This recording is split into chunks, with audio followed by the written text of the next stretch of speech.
दुनिया भर में नाव दुर्घटनाओं की खबरें लगातार आती रहती हैं। लेकिन जरा सोचिए, क्या ये सिर्फ हादसे हैं या फिर इनके पीछे कोई ऐसा पैटर्न है जिसे रोका जा सकता था? चलिए आज हम इन्हीं त्रासदियों के पीछे की वजहों को समझने की कोशिश करते हैं। ये सिर्फ नंबर नहीं है, इनके पीछे इंसानी दर्द छिपा है। और इस दर्द को समझने के लिए एक चश्मदीद के इन शब्दों से बेहतर शुरुआत क्या हो सकती है जो उस भयावह मंजर को बयां कर रहे हैं। एक मामला देखिए मोजाम्बिक का। वहां एक कामचलाऊ फेरी डूब गई और कम से कम 96 लोगों की जान चली गई। फिर भारत के केरल में एक टूरिस्ट बोट पलट गई। इस हादसे में 22 लोगों की मौत हो गई। और मथुरा में तो एक ही परिवार के साथ इतना बड़ा हादसा हो गया। वो धार्मिक यात्रा पर थे और एक झटके में परिवार के 7 लोग दुनिया से चले गए।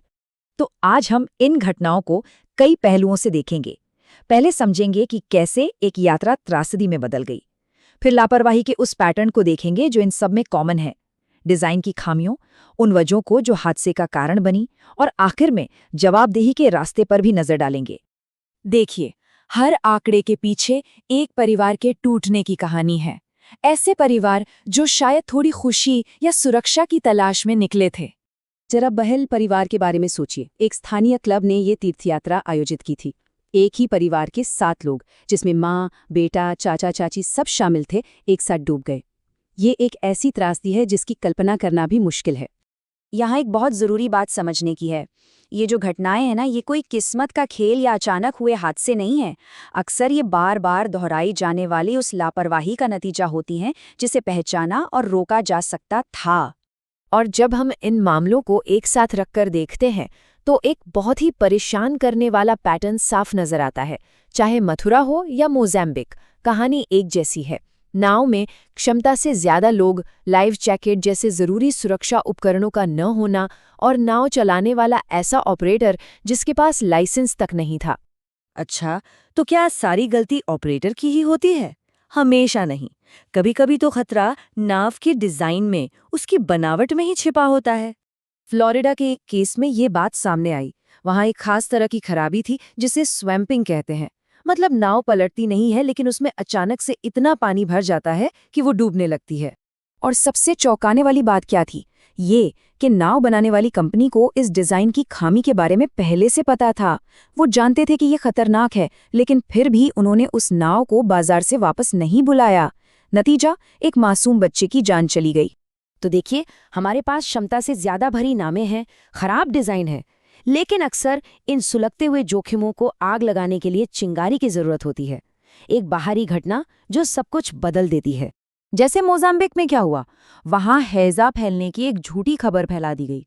लोग घबरा गए और जान बचाने के लिए उस नाव की तरफ भागे, जिससे भगदड़ मच गई। और मथुरा में, वहां तो हालात और भी अजीब थे। एक ठेकेदार ने अचानक बिना किसी को बताए एक जेसीबी मशीन से नदी पर बना अस्थायी पुल तोड़ना शुरू कर दिया।